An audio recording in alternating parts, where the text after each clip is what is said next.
যেই আমল রাসূলুল্লাহ সাল্লাল্লাহু আলাইহি সাল্লামের স্বীকৃত আমল নয়, সেই আমল কখনোই আপনার আল্লাহর কাছে গ্রহণযোগ্য হতে পারে না।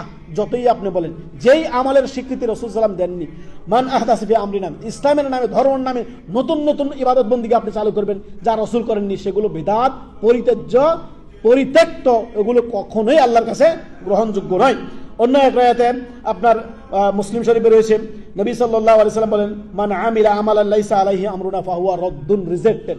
যেই আমল রাসূল সাল্লাল্লাহু আলাইহি ওয়াসাল্লাম করতে বলেননি, করার আদেশ দেননি, সেই আমল কখনোই আপনার আল্লাহর কাছে গ্রহণযোগ্য হতে পারে না। অতএব যতই হোক না কেন, মুর্দার নামে কোলখানি, ফাতিহা খানি, কোরআন বক্সানি, তারপর চল্লিশা, সব এগুলো বিদআত।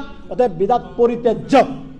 বাবার নামে, আপনার বাবা মৃত্যুবরণ করেছে রাহিমাহুল্লাহ, তার নামে বেশি বেশি করে দান সাদাকা করুন, তার নামে আপনার টিউবওয়েল বসিয়ে দিন, তার নামে এতিমদের দায়িত্ব নিয়ে নিন, তার নামে 100 কোরআন কিনে আপনার বিভিন্ন মসজিদে আপনার এগুলো ডিস্ট্রিবিউট বন্টন করে দিন। ঠিক তেমনই করে তার নামে সাদাকায়ে জারিয়া, চলমান সাদাকা, একটা মসজিদ করে দিন, একটা মাদ্রাসা করে দিন।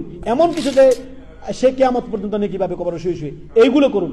এই মুর্দার নামে খাওয়ার দাওয়ার যে ব্যবস্থা করা হয়, সবগুলো বিদআত, আর বিদআতের পরিণাম ভ্রষ্টতা। সতর্ক, সাবধান।